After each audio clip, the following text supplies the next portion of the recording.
नमस्कार विद्यार्थियों, आप सभी का आपके अपने YouTube चैनल आरपीएस विद नवीन सैनी में स्वागत है। विद्यार्थियों, हम पढ़ रहे थे जलवायु और उसमें आज हम ऋतुओं से अध्ययन करेंगे और अपना दूसरा वीडियो है ये जलवायु पर।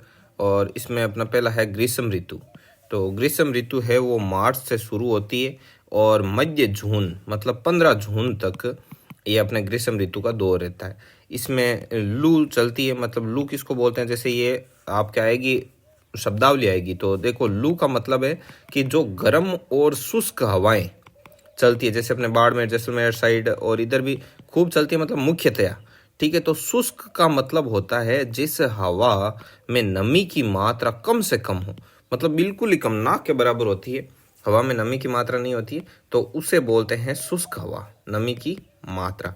तो उन्हें लू बोलते हैं। मतलब गर्म होनी चाहिए और हवा में नमी नहीं होनी चाहिए, उसे बोलते हैं लू।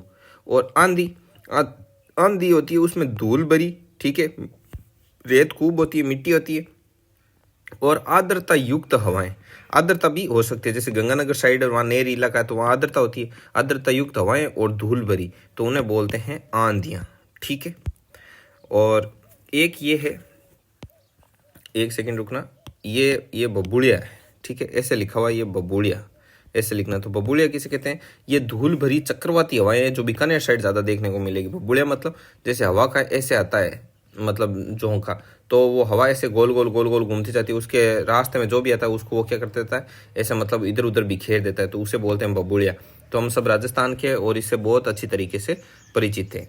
अब देखिए, जो सर्वाधिक गर्म जिला है, तो सर्वाधिक गर्म जिला चूरू है और सर्वाधिक गर्म जो स्थान है वो अपना फड़ौदी है। ठीक है, और देखिए, ये तीन बहुत इंपॉर्टेंट फैक्ट है, इनको ध्यान में रखना कि 21 मार्च को विषुवत रेखा पर सूर्य है वो सीधा चमकता है और 21 जून को सूर्य कर्क रेखा पर सीधा चमकता है और 22 दिसंबर को सूर्य मकर रेखा पर सीधा चमकता है। ठीक है, तो इनको आप स्पष्टतया ध्यान में रखना। अब ये देखो, कर्क रेखा अपने डूंगरपुर बांसवाड़ा इधर से गुजरती है और 21 जून को इस पर सूर्य सीधा रहेगा, मतलब एकदम पूरा 90 डिग्री एंगल बनेगा। तो मतलब यहाँ पर गर्मी क्या रहेगी उस दिन? सर्वाधिक गर्मी बहुत ज़्यादा पड़ेगी। ठीक है, तो क्योंकि सूर्य की सीधी किरणें आएगी ना, इस वजह से।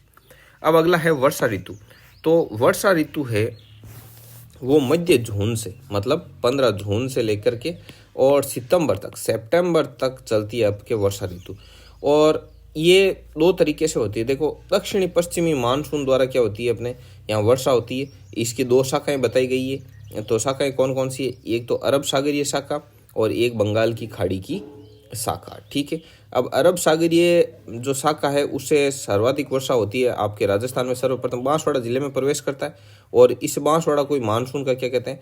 प्रवेश द्वार कहते हैं। और 15 जून को राजस्थान में क्या जाता है? मानसून। ठीक है, अब देखो ये कैसे कैसे है, इसके बारे में हम अध्ययन करते हैं। अब ये देखो, ये बताया कैसे गया यहाँ पर, ये है ना, ये चीज़ क्या है बता दूं आपको पहले, कि ये जो दक्षिणी पश्चिमी मानसून द्वारा अपने यहाँ पर वर्षा होती है, जो ज़्यादातर वर्षा होती है वो दक्षिण पश्चिमी मानसून के कारण होती है। अब ये मानसून को दो भागों में बांटा है, समझ गए ना? दक्षिण पश्चिम मानसून को नहीं, सिर्फ मानसून को दो भागों में, अरब सागरीय शाखा और बंगाल की खाड़ी की शाखा। तो जैसे ये राजस्थान का मैप है, राजस्थान का ये मैप है और इधर ये अरावली है, तो इस तरफ से आएगा दक्षिण पश्चिमी मानसून। तो दक्षिणी पश्चिमी मानसून द्वारा वर्षा होती है, ये एक इस तरफ से आएगी वो अरब सागर की शाखा होगी और इस तरफ से आएगी वो किसकी होगी? ये बंगाल की खाड़ी की शाखा होगी। ठीक है, तो अब देखिए, ये बनाया हुआ है मैप, इस तरफ से आती है वो अरब सागर की शाखा है और इस तरफ से ये बंगाल की खाड़ी की है। ठीक है, तो अब इसमें ये अंडमान का है। तो देखो, अंडमान में क्या होता है, अंडमान निकोबार वगैरह, यहाँ पर 25 मई को ही क्या आ जाता है? मानसून आ जाता है। और यहाँ पर अपने भारत में इस तरफ से साउथ में आता है तो केरल में 1 जून को मानसून आ जाता है। ठीक है, तो ये मानसून का है। और अपने राजस्थान में 15 जून को मानसून प्रवेश करता है। मानसून का प्रवेश द्वार है वो बांसवाड़ा है। बांसवाड़ा जिले से अपने राजस्थान में ये मानसून है वो प्रवेश करता है। आ गई बात समझ में? अब देखिए आगे। अब देखो, अरब सागरीय मानसून की दिशा कैसी है? तो अरब सागर की तरफ से जो मानसून आता है, ये आ रहा है अरब सागर की तरफ से ऐसे मानसून, तो इसकी दिशा कैसे? तो देखो, इस पूरे को ऐसे डिवाइड करो, इस तरफ उत्तर है, इस तरफ दक्षिण है और इस तरफ से पश्चिम है और इस तरफ पूर्व है। तो दक्षिण पश्चिम से उत्तर पूर्व की ओर, तो दक्षिण पश्चिम से उत्तर पूर्व की ओर। ठीक है, अब अरब सागरीय मानसून से न्यूनतम वर्षा होती है। क्यों होती है न्यूनतम वर्षा? अरावली के कारण। अब भाई, अरावली का क्या दोष है? तो अरावली का दोष ये है कि देखो, जैसे ये दक्षिण ऐसे है अरावली, तो इस तरफ से दक्षिण पश्चिम से ये आती है अरब सागरीय जो मानसून की दिशा है, अरब सागर का मानसून इस तरफ से आता है और इस तरफ निकलता है उत्तर पूर्व की तरफ। तो जो अरब सागरीय मानसून की दिशा है वो अरावली पर्वतमाला के समानांतर है। समानांतर होने के कारण इस मानसूनी हवाओं के रास्ते में कोई अवरोध पैदा नहीं होता है। तो ये जो मानसूनी हवाएं हैं वो अरावली पर्वतमाला के समानांतर गुजर जाती है और समानांतर गुजरने के कारण ही अपने राजस्थान में अरब सागरीय मानसून के कारण न्यूनतम वर्षा होती है। ठीक है, तो अरब सागरीय मानसून का कोई विशेष रोल नहीं रहता हमारे यहाँ। अब देखो अरब सागरीय मानसून की सर्वाधिक सक्रियता और ठहराव कहाँ है, तो ये सर्वाधिक सक्रिय होता है यहाँ पर अपने सिरोही में। ठीक है, और वर्षा अच्छी खासी वर्षा अरब सागरीय मानसून के कारण कहाँ कहाँ होती है, बांसवाड़ा, डूंगरपुर, उदयपुर, सिरोही, यहाँ पर।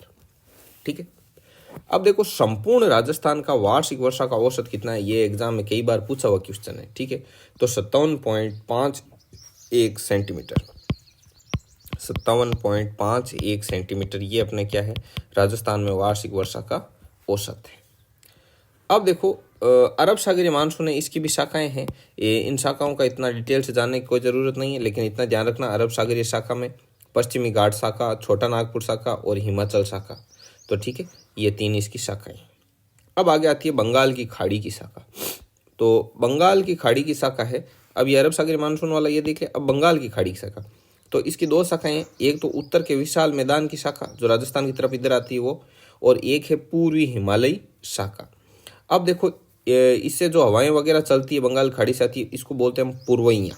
ठीक है, तो अब देखो बंगाल की खाड़ी की शाखा राजस्थान में हाड़ौती के पठार से प्रवेश करती है, जिला झालावाड़ साइड से प्रवेश करती है और दक्षिण पूर्वी दिशा से प्रवेश होता है इसका, और इसकी दिशा दक्षिण पूर्व से उत्तर पश्चिम की ओर होती है। और बंगाल की खाड़ी की शाखा राजस्थान में 90% तक वर्षा के लिए उत्तरदायी है। राजस्थान में जितनी वर्षा होती है उस टोटल वर्षा का 90% है वो बंगाल की खाड़ी की शाखा से होता है।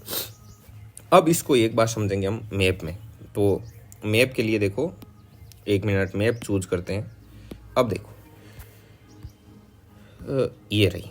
अब देखो बंगाल की खाड़ी की शाखा से जो हाड़ौती के पठार से प्रवेश होगा जिला झालावाड़। देखो ये झालावाड़ साइड से, इस पूरे को मैं पहले तो बांट देता हूँ 2 भागों में ऐसे। ये हो गया आपका उत्तर, ये हो गया पूर्व, ये हो गया पश्चिम, ये हो गया दक्षिण। तो दक्षिण पूर्व से ये हाड़ौती कौन सा है, कोटा, बूंदी, बारां, झालावाड़ वगैरह ये जो है ये हाड़ौती। तो इस तरफ से ये दक्षिण पूर्व हो गया, ये दक्षिण पूर्व। तो इस दक्षिण पूर्व साइड से इस तरफ से बंगाल की खाड़ी की शाखा प्रवेश करती है। तो देखो ये झालावाड़ जिले से प्रवेश कर रही है और हाड़ौती के पठार की साइड से भी इसका क्या हो रहा है, प्रवेश हो रहा है।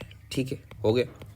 अब अरावली पर्वतमाला, तो अरावली पर्वतमाला अपने यहाँ है, देखो ये उदयपुर, ये राजसमंद, ये अजमेर, ये जयपुर, ऐसे ये अपने अरावली पर्वतमाला है। ठीक है, अब देखो इस साइड से क्या आता है, हाड़ौती का पठार की तरफ से दक्षिण पूर्वी साइड से जो हवाएं, देखो इनको पूर्वइयाँ क्यों मानते हैं, देखो ये पूर्व साइड से ना मामला सारा, इस वजह से इन हवाओं को पूर्वइयाँ भी बोलते हैं।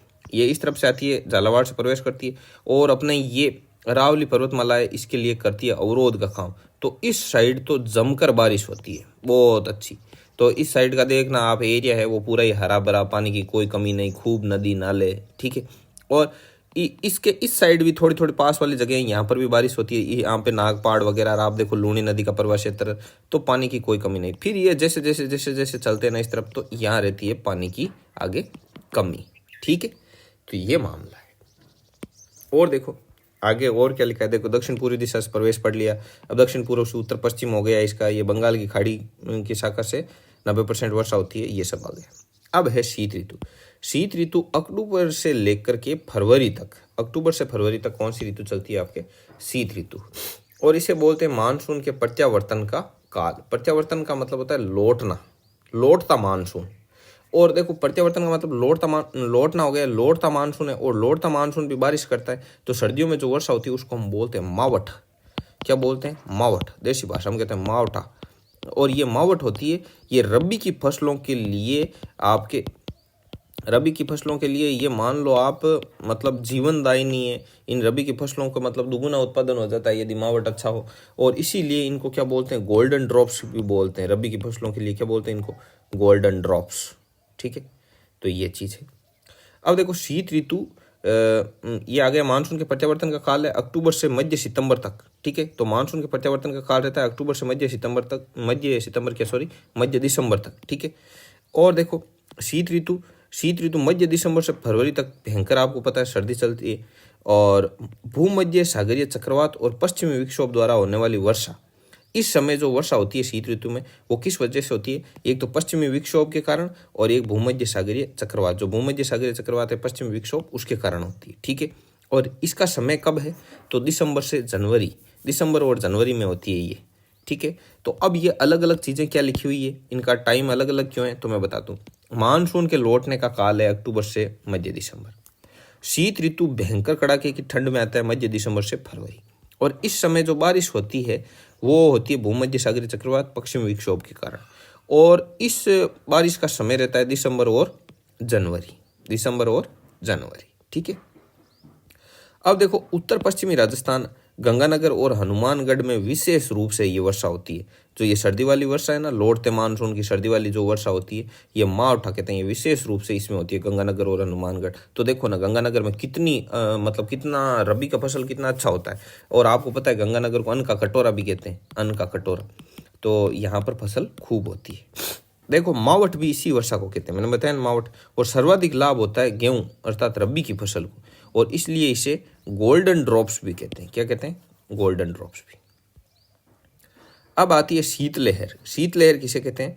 तो शीतकाल में चलने वाली जो ठंडी हवा होती है उसे शीतलहर कहते हैं। और ये समय होता है दिसंबर और जनवरी में सबसे ज़्यादा क्या चलती है? शीतलहर चलती है।